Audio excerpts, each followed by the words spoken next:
What's up, people? Feisty Chess here.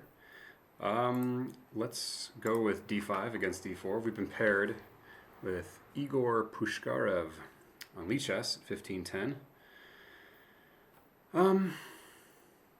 Okay, I'm going to try something I used to play a while back. Queen's Gambit accepted. Try to show some lines here. Okay, after e3, trying to remember. What's the way to go about this? I'm looking at e5 here. I'm not so sure that's a good idea against e3 as much as it is against e4.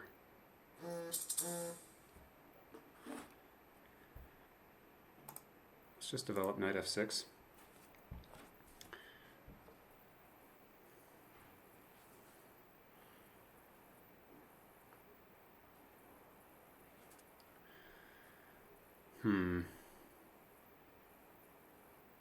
Usual plan is to play e6. And then we're going to get c5 in as quick as we can. Kind of leads to a symmetrical pawn structure. Maybe some alternatives here would be playing a6 and then going for b5, bishop b7. Could transpose to some Janowski type lines.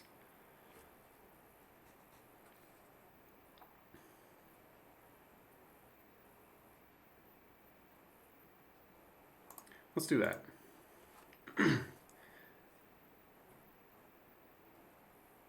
If white plays a4, that weakens b4 quite a bit.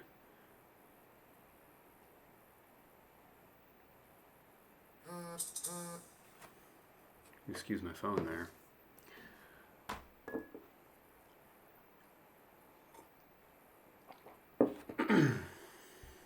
Okay, so yeah, if white goes a4, that would weaken the b4 square, would prevent my plan of b5.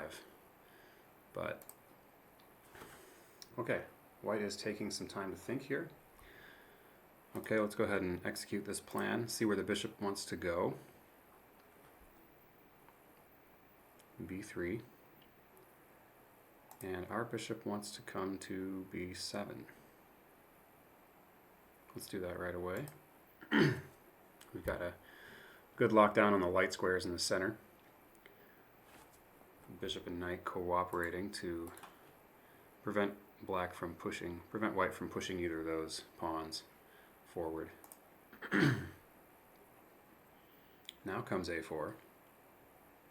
Okay. He hasn't yet played his knight to c3, or b4 would come with a nice tempo here.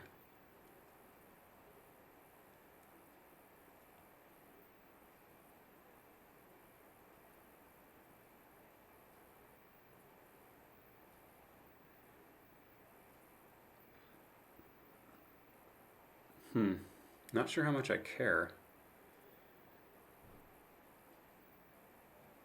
about a4 and him playing a takes b5. Looking at knight c6 here. I probably should play c5 before doing that, though. c5 gives him a chance to take either one of those.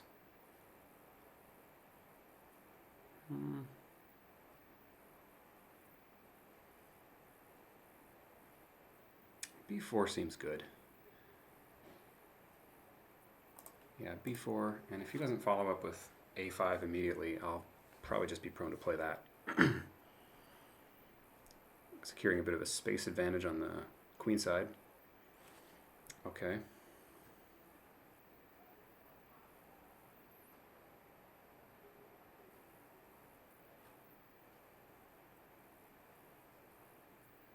Yeah, let's do this. This shuts down his white square bishop, makes it look somewhat awkward. He can get a knight to c4, but my rook is... my a5 pawn should be solid, guarded by both my rook and then ultimately my queen once I play c5.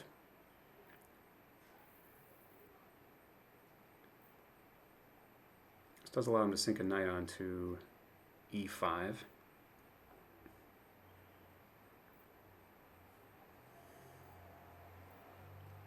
I really need to push that c-pawn, though. That's our real long-term weakness.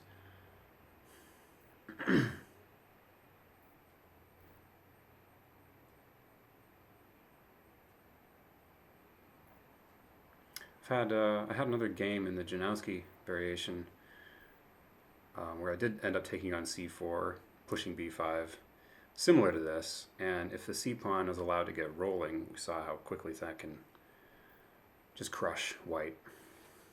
Okay, he's going to try to prevent this, but I think knight d7, and I'm getting that move in. I've got enough coverage of c5.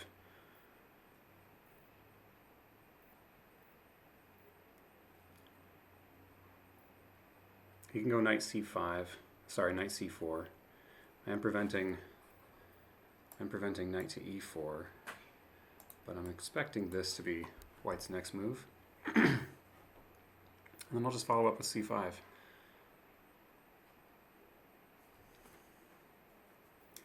And I like my chances better. I mean, it's a symmetrical position if he takes on c5. He could, yeah, he doesn't have to take. Okay, my knight also covers e5 at least once. If he does respond with a knight to e5, I think I just take on d4. He'll either have an isolated pawn on d4, it seems in most of these variations, either an isolated pawn on d4 following this capture, or alternatively his bishop won't have a way out. It's definitely won't have that way out. It won't have a way out if the pawn remains on e3, and that's not always terrible when white can fianchetto this bishop, say, put it on b2. But that's going to be tricky to orchestrate for white, since his bishop is kind of awkwardly stuck on b3.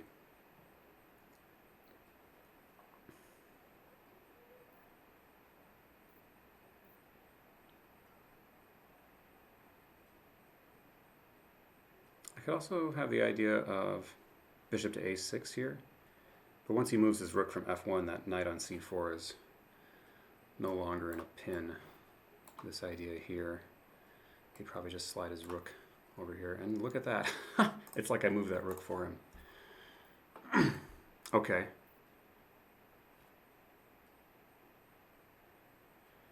I could actually lash out with bishop e4 here. Does that just enable him to play queen e2? I could take on f3. I could take on f3, and I'll have a center.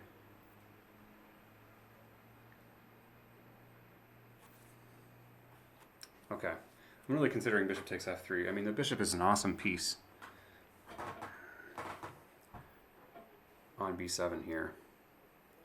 I can also just play queen c7.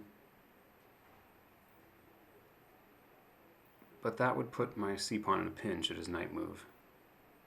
So queen c7, knight e5, and I can no longer trade off.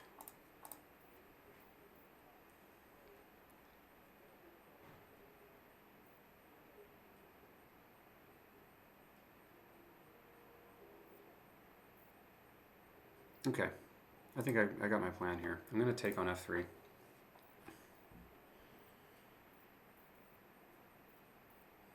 Open up his king side a bit, and then he'll have to recapture with the rook. Well, he can recapture with the pawn here, but then he's left with a really ugly pawn structure.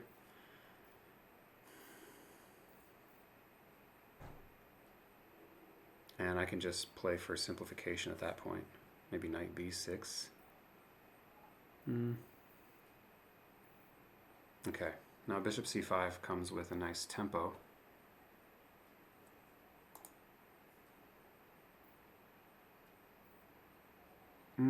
But he has a knight to d6, and he'll have two bishops against two knights. Okay. So maybe queen to d6 is necessary here. Sorry, queen to c7. Maybe rook to c7.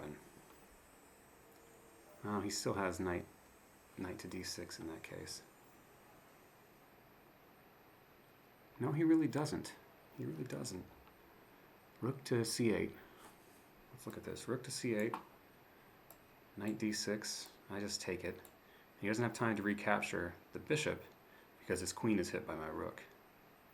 So that just wins a piece. That loses a piece for him.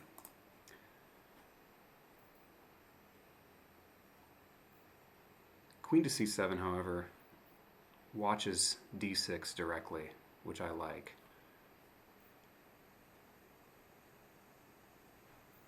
And it gets out of this pin. It allows him some discoveries with the knight, but that should work out fine. He can't go knight here because when I take with my bishop, I'll be guarding my queen. My queen and my bishop will guard each other nicely there. So, okay, I like queen c7.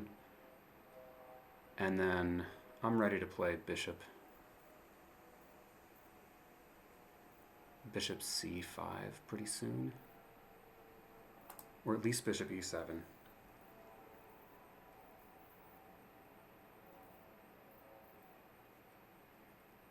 Yeah, and I mean, my king isn't castled. He would have a little bit of danger. There could be a little danger in the position if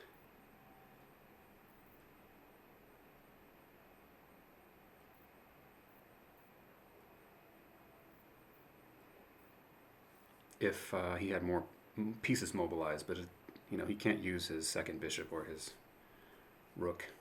And honestly, even his light squared bishop is pretty awkward here.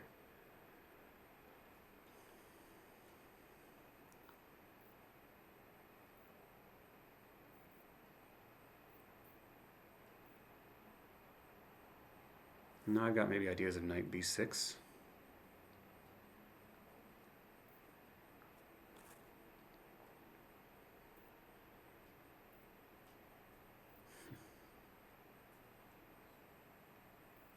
Castling queenside crosses my mind, but that can't be that good.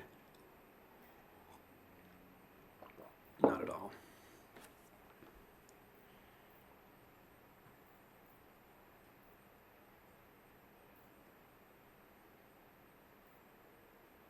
Bishop c5 forces the rook back. I suppose the rook could swing over to the king side, but that looks pretty awkward.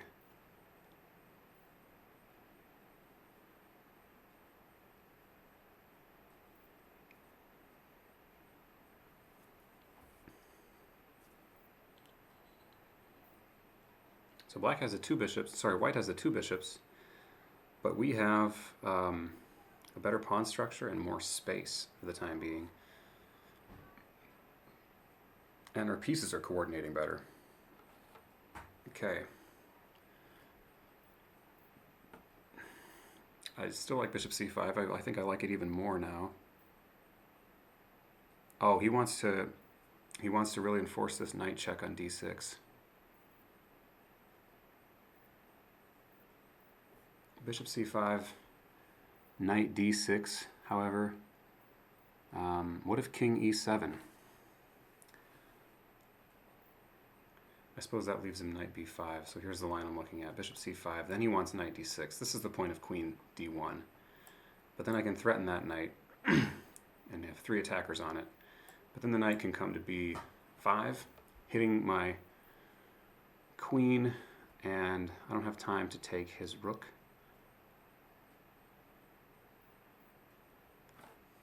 So yeah, maybe I need to deal with this. Maybe rook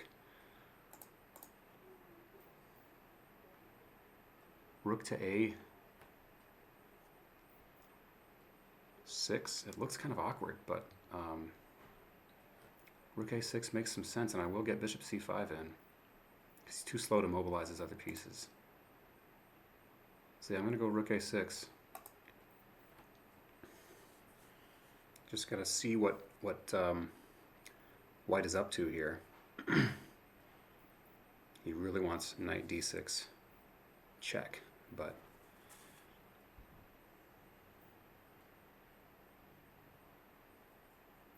I guess knight d5 was another option, but he can kick that knight away with e4.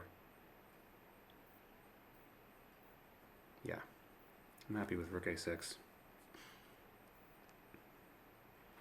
A rook and my queen are unprotected. I need to keep an eye on that. I don't see any tactics right now, but yeah, he's got that battery on the D file.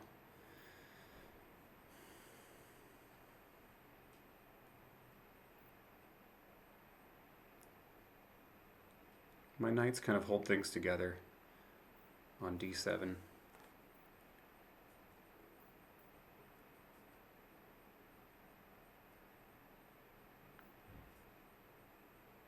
And after bishop c5, maybe knight to b6 is a good idea. I'll have pretty active pieces if I can trade off that knight of his. I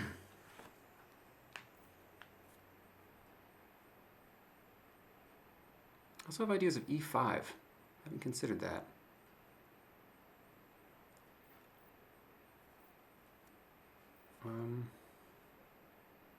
It's another way of kicking the rook.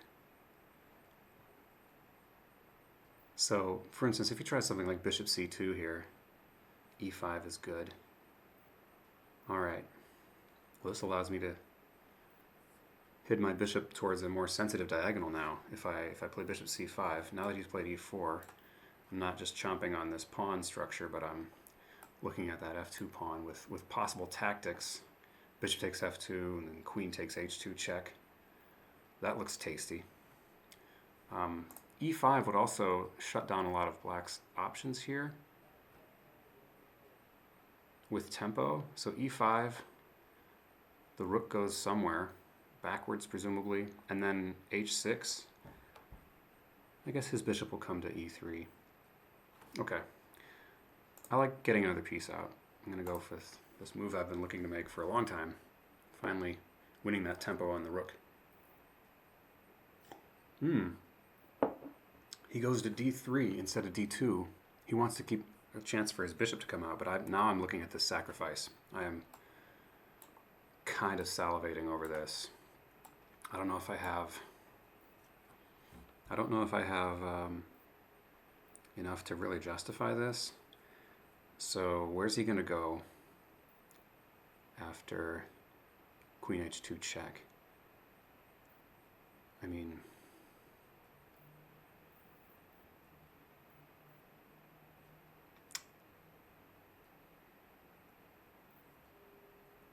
I could also just play something like rook c6 here.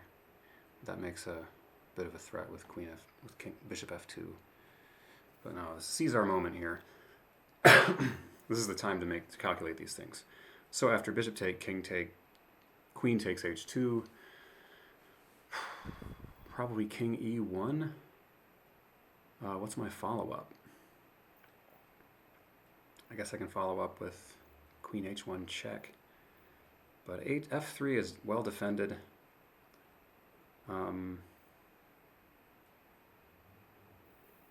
Yeah, I can't really get my other pieces into the game very quickly.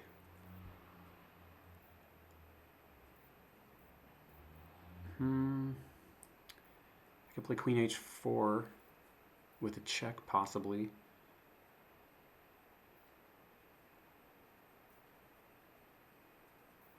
He's probably going to go e5. Well, no, he can't really go e5 here. I'm just going to castle. And then e5 is met by knight takes e5. And I should be fine. My king is much safer. His is still not too safe. And if he goes bishop e3... this feels like a missed moment here.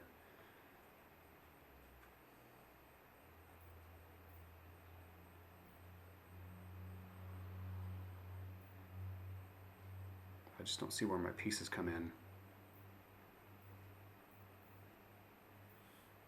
I've got knight c5. Okay. Knight c5. Potential for sacrifices. No, I don't have knight c5 because he's got rook d8. What if bishop takes f2, king takes, and then knight c5 without queen h2? I'm hitting the rook and the bishop.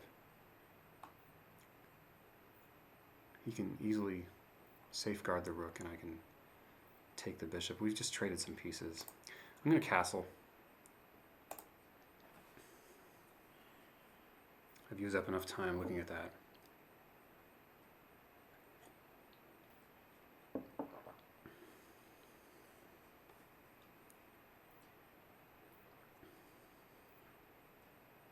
If he goes e5, I guess I've got knight d5 as well. That looks okay. Probably knight takes. Well, no, he's got bishop f4 if I go knight takes e5. So e5 might be a really critical try.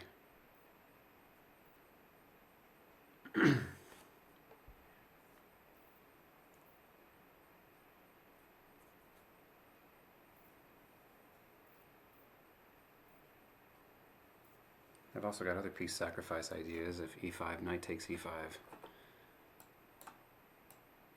And then bishop f4, I've got knight takes f3 check. Okay, he's going bishop e3. I like the looks of... No, that's not possible. Okay. That isn't possible.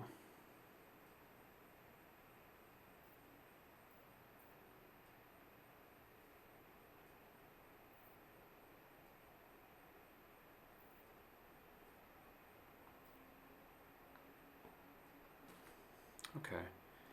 I like rook to c6 here. Now that I'm making a threat, sort of, well, not really. But the rook is a lot more active on c6. Protects that bishop one more time.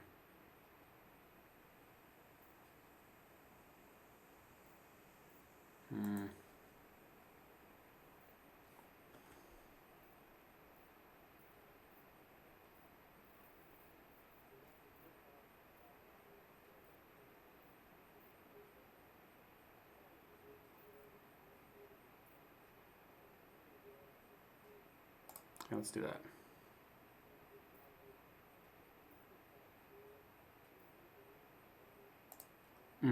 He'll sink his knight into d6. Is that a problem?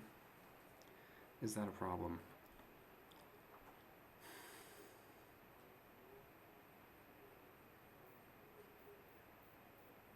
Let's take. We're making him give up the two bishops. He takes immediately with the pawn.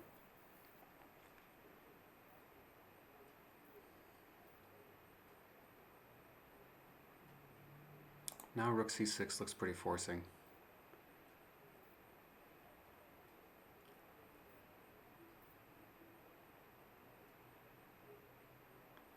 Then he does get a knight into d6, doesn't he? He's gotten his wish.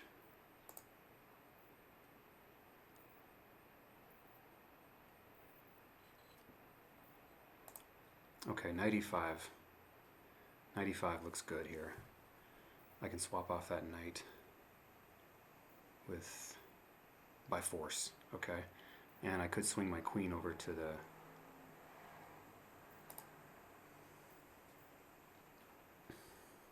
king side if he takes.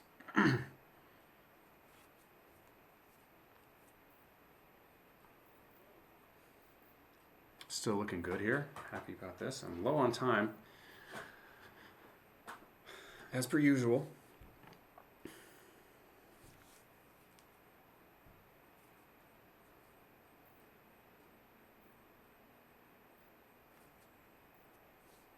Could go rook d6, I suppose. Then I would be likely to... Well, I'm threatening f3. I think he needs to take the knight. Not sure this is complicated. Let's see. If he goes rook d6... No, he's taking. All right.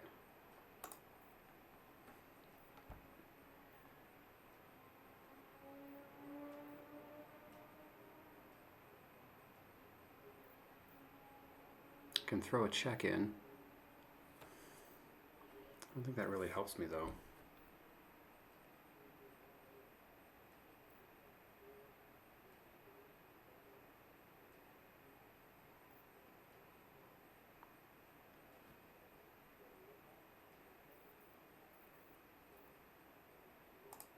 He wants to play b3. Should I just coordinate these rooks? Rook a8. Yeah, that rules out any rook to d8 ideas. Let's do that.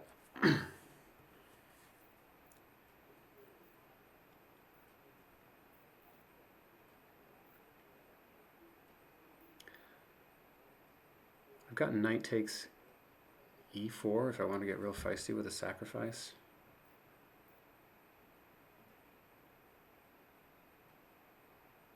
That won't come with any tempo if he plays b3 to protect the bishop right now.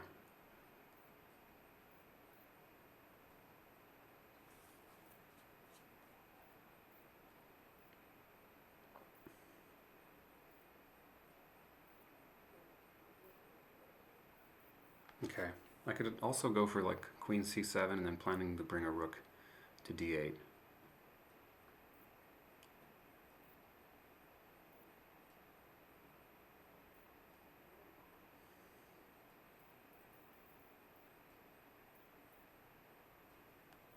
Any future for knight takes e4? Knight takes, pawn takes, queen takes. Not really threatening anything. So that can't be worth it. All right.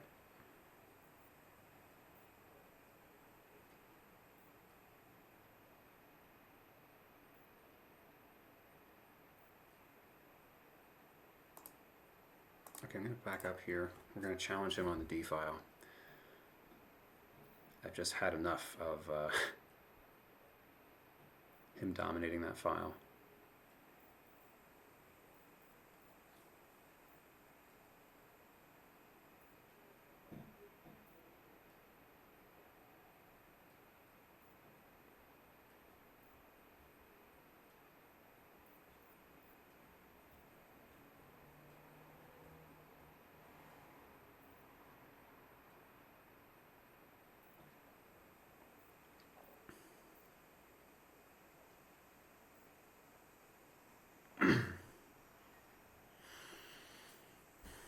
Okay. Which rook to use? I don't think I'm really running into any tactical trouble because I've got rook takes d3 if he tries to go for my queen. So I'm going to go for this. He doesn't have any major discoveries.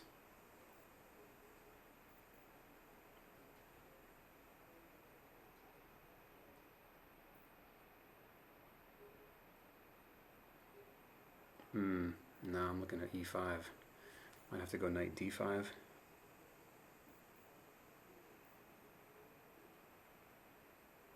No, knight d5 is no good. I might end up going 2 rooks for a queen. Let's see. If e5, I do have rook takes. I do have rook takes d3. But then after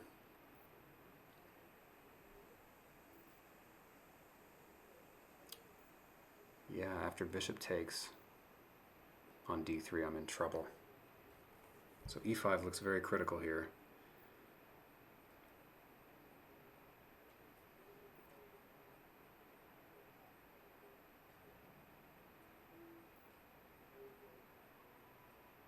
I can't take on e5 with my queen.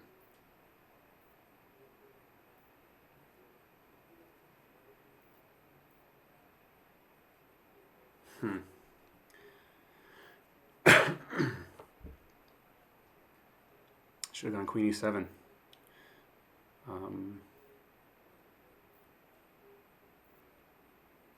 If e5, what do I do?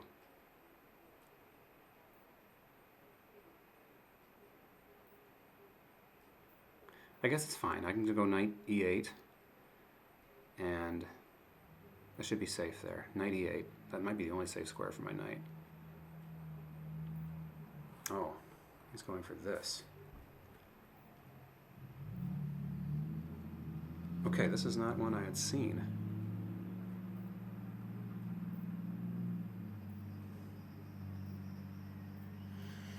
It's a good move. Good move, but it's not the end of the world. I've got queen d7, And if he takes my rook, I take his. He has a back rank mate at the end of this. That's the problem. Queen d7, bishop takes, queen takes, rook takes, and then rook c8 is a back rank mate.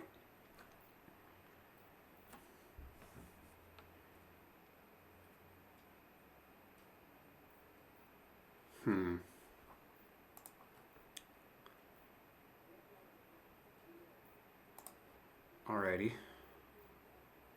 Trouble in River City here.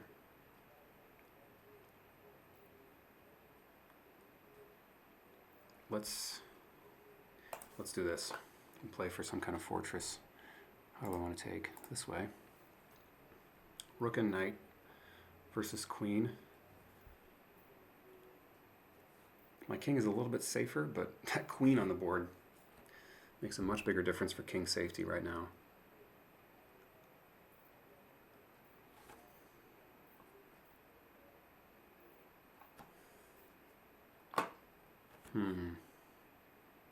I could sink that knight into c3. That's not too bad.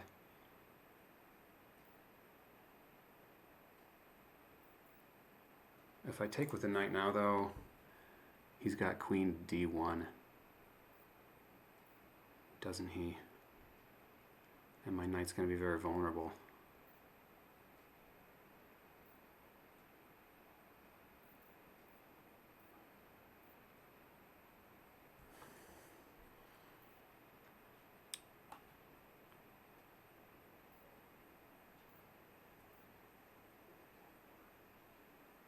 Yeah, I can't do that. I need to take with the rook.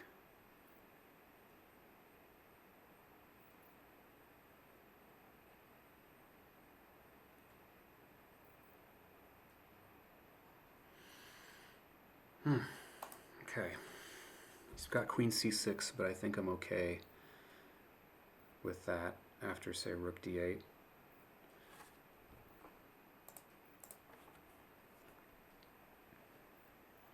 Okay, down in exchange here. A complicated kind of position, however.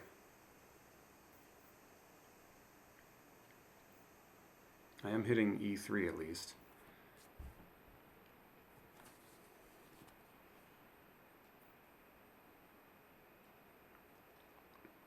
Queen c6 looks like the critical move. Rook d1. Sorry, rook d8 is forced then. And he could go maybe queen a6, and he's hitting that a pawn. That's looking like trouble.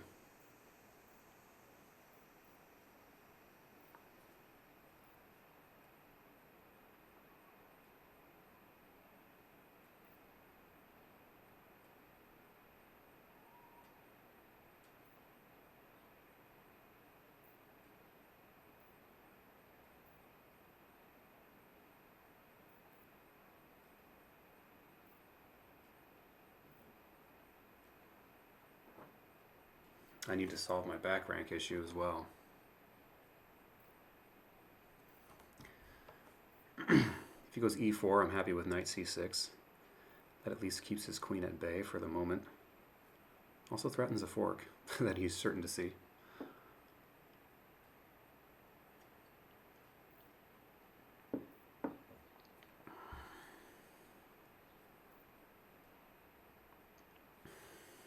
Okay.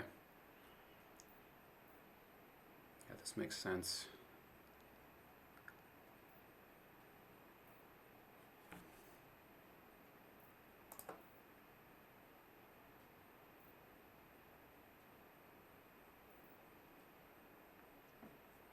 My knight doesn't have a lot of options.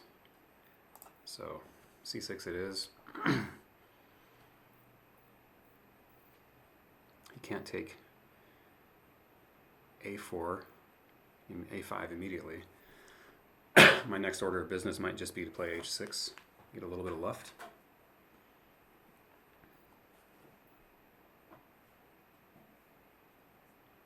g6 may be better, but as long as my knight covers these light squares in the center, probably h6 is better. I'm just worried about queen checks and forks on my rook.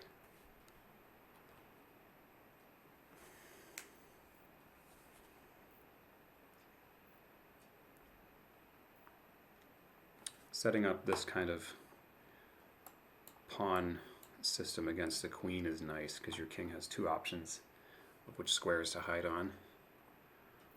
Okay. Well, this opens up the possibility of a fork if he gets lazy.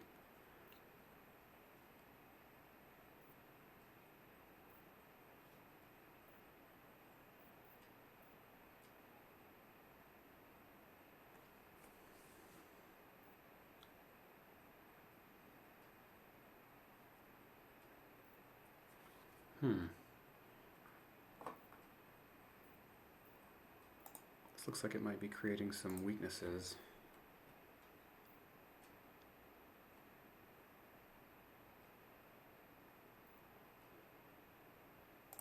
Let's just do that, set up that formation.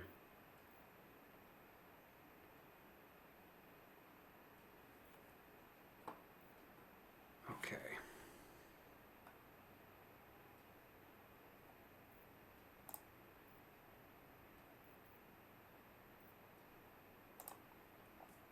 Thinking of maybe playing rook to a6, so getting my king off this back rank is the idea.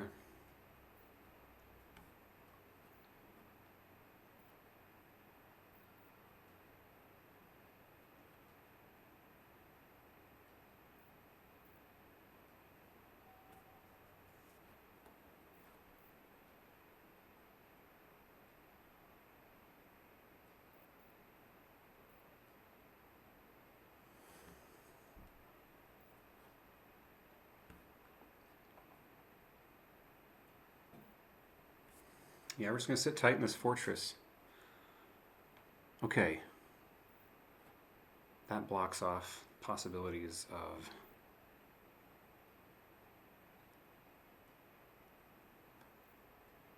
checks. Kind of hurts his queen's mobility.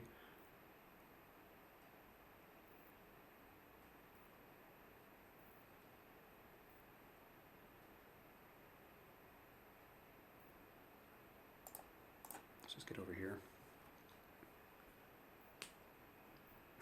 Hoping for him to play f4 here.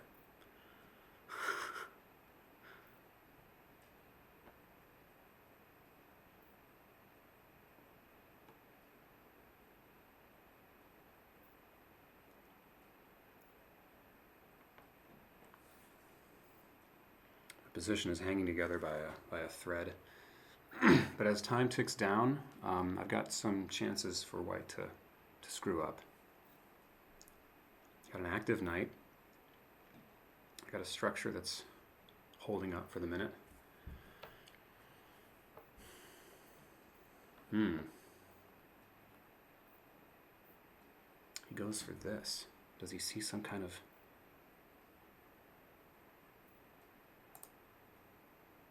I don't see any forcing combinations. I'm going to grab that pawn. That opens up my king side, surely. Oh, there's that. That's the obvious check. Okay, I don't want to lose a pawn with check. So let's go here. And I'm going to be losing lots of pawns with check. Okay. Yeah, I fell into that. I don't know what the better alternative was.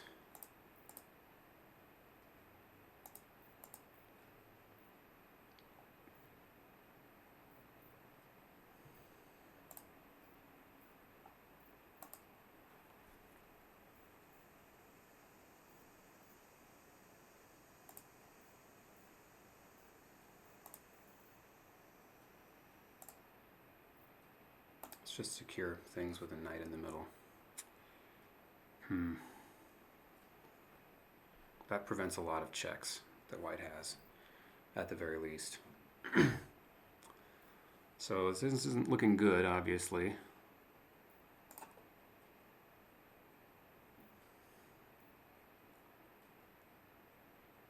But maybe we can get an active position out of this. Finally activate this rook. with a check on the second rank and then slide over to h2 maybe.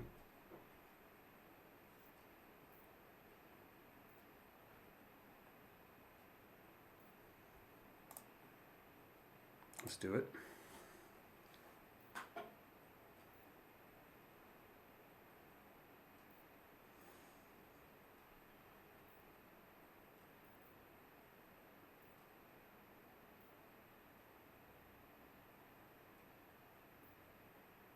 I won't be able to get to h2, will I? Why did I just now realize this?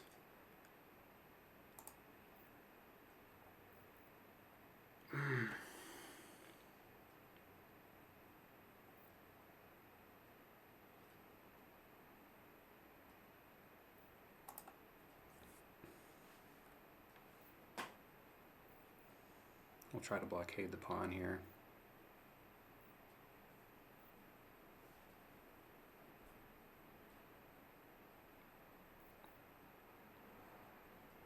He can't sacrifice his queen on g2.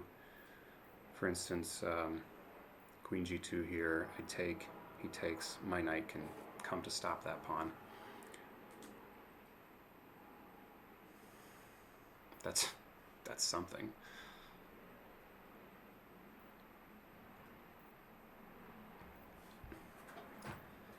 Oof. Maybe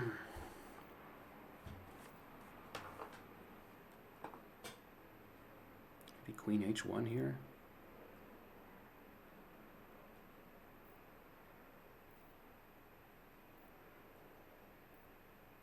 Honestly, I'm kind of at a loss after queen h1.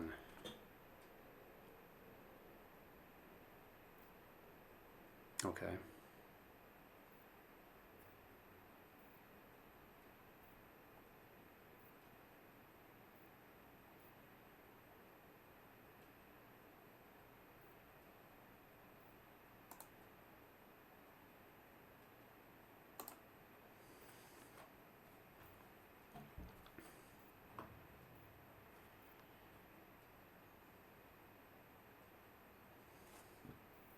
Ooh, my knight can't stop that pawn if he decides to run that way.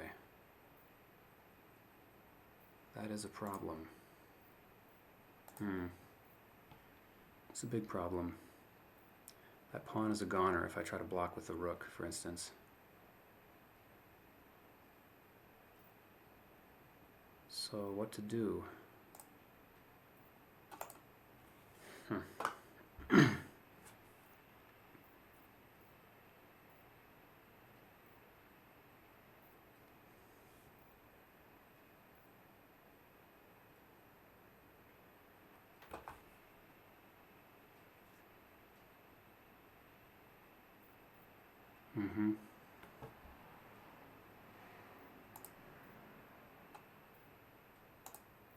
Yeah, this is game over.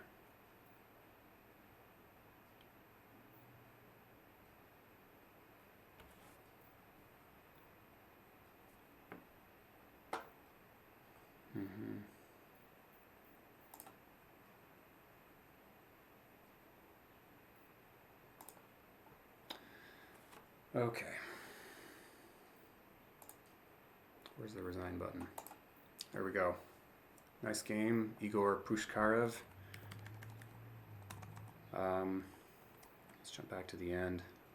Yeah, pretty hopeless. Pretty hopeless. So, all right, we had a nice 4-game win streak. That is now come to a close. But let's see what we could have done better. Let's go ahead and get the computer going on this.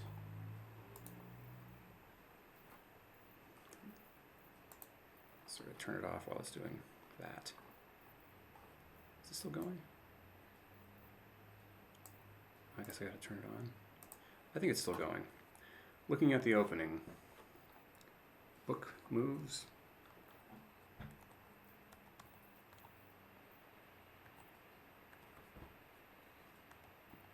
Yeah, a6 is the second most popular move here.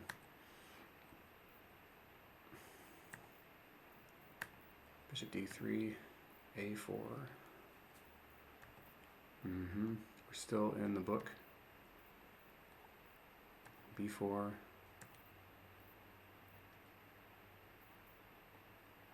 What's the computer think here? Likes white by a bit. The typical white advantage. c5. a5 has not been played here. And it says white's doing much better after a5. So c5 is a little more getting on with my business and not worrying about him playing a5.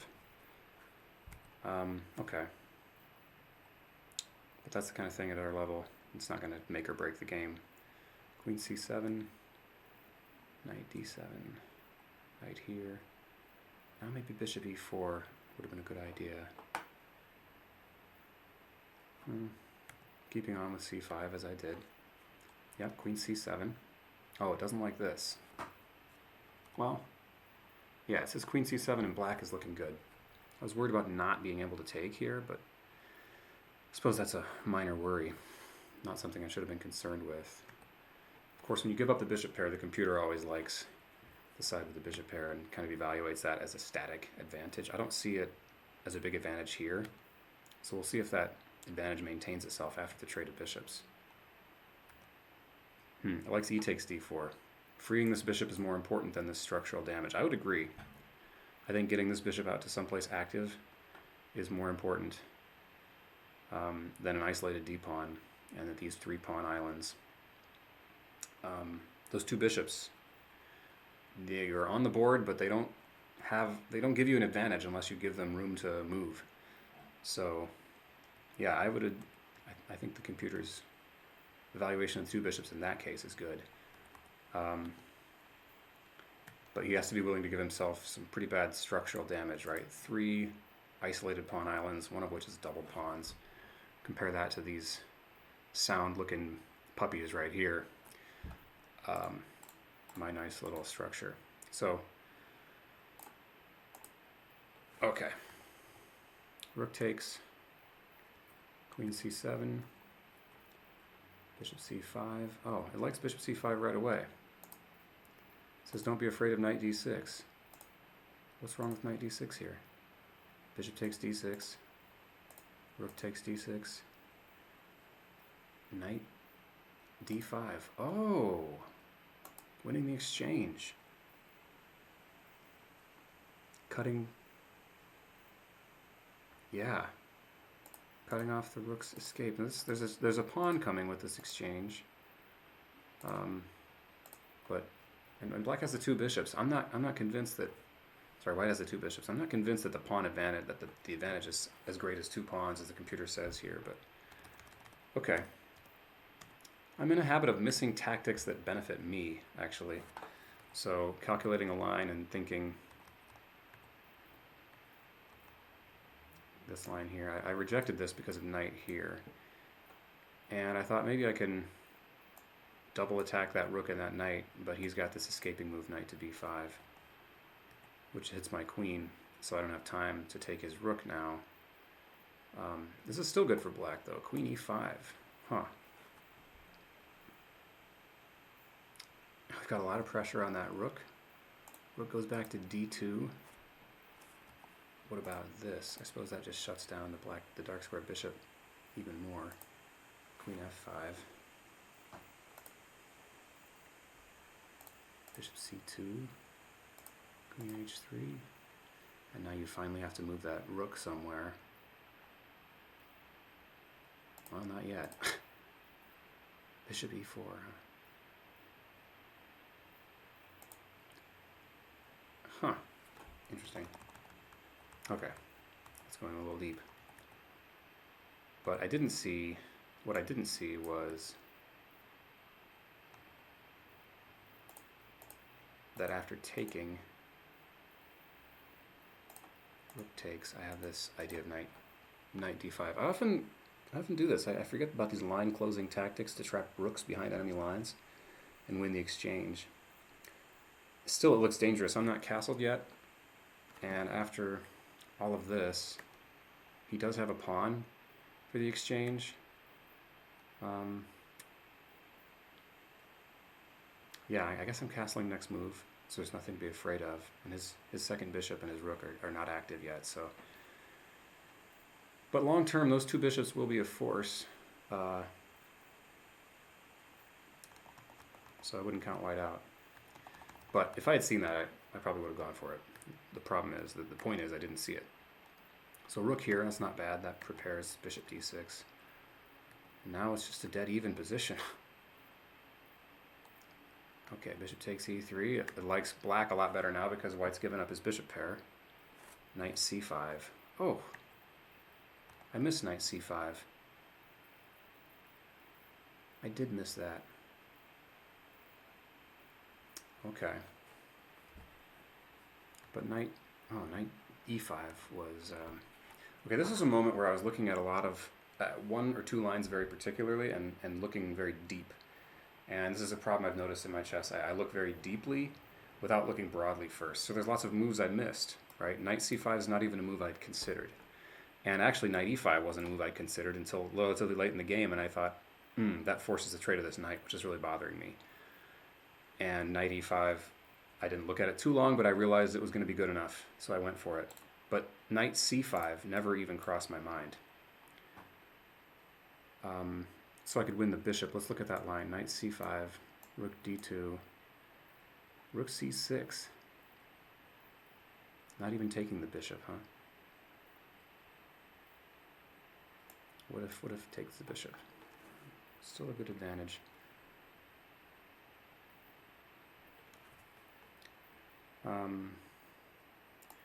Rook c6, rook c1, then taking the bishop. Now queen takes, we've got this in a bit of a pin. Knight d7. And the idea is we're going to get a knight to c5 again, perhaps.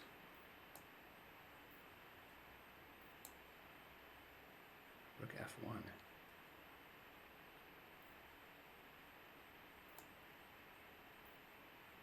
Why not this? Oh, I see.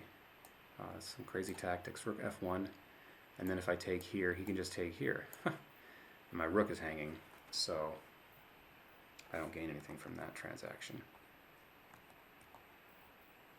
I think a more natural move would be to play rook here, breaking the pin and protecting the knight all at once.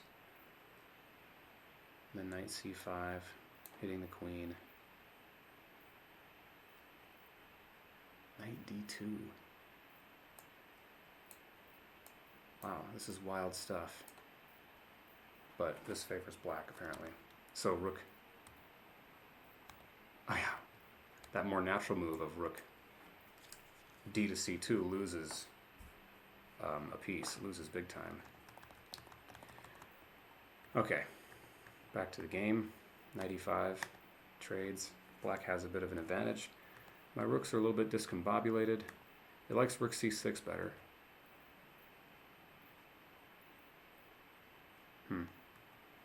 I wanted to coordinate. There's the big mistake. Yeah, queen e7 is a better idea if I want to get this in and trade off rooks and simplify.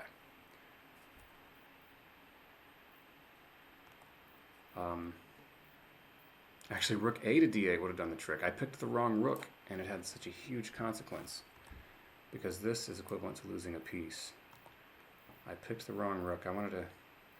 I don't know. This... Because now, e5 isn't nearly as crushing. Rook takes d3. And there's no back rank checks for the moment. And queen takes d3. And I can even go rook d8 here. And after queen e2, I can take on e5. Huh. And I've won that pawn. The difference, let's get this straight, the difference here is after this, rook takes d3 doesn't work. Rook d8, no wait, it does, I'm getting confused here. Okay, the reason this was a mistake was because of bishop d5. Right, that's the move I didn't see. I was only concerned about e5. So again, thinking deeply about one particular threat, e5, but not thinking broadly about what are the other things my opponent can do. And there's only so much of this you can do in a 15-minute game. This is why slower games are way more important for improving your chess.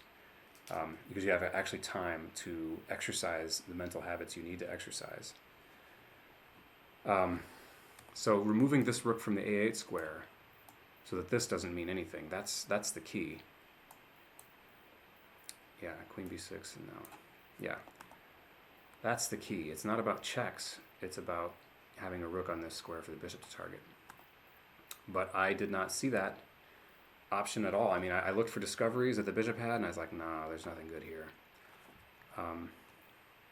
So once this was made, yeah, queen takes c1 is the best way to go about this.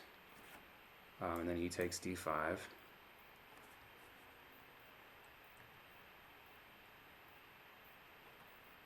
Okay, rook to c8, just chasing that queen. That would have been useful. That would have been useful, yeah. But then after queen d1, he can hang on to this pawn, am I right?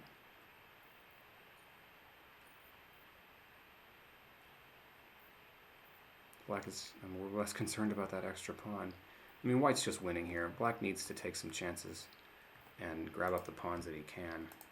So this, ooh, minus 7.8. This would have been a disaster because of queen c6, among other things. No, wait, I looked at this. Yeah, queen d2, just pinning, and then the knight's gone after e4. Could try this, but e4 anyway. Wow. Then you don't have to play e4 even, the knight's just gone. There's no way to protect it because of back rank. So this, however, I thought was more sound. Rook takes d5, knight takes d5, queen c6, rook d8, queen b5, knight takes e3, but this pawn is more important because now there's this passed a pawn. Rook c8.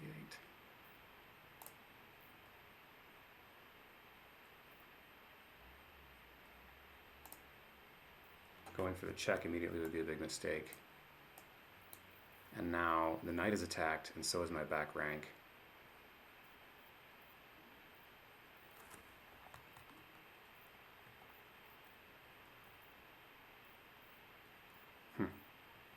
Not even rook b8, but rook c8. So, yeah, it was over at this point. I managed to find a way to look like I was hanging on for a while.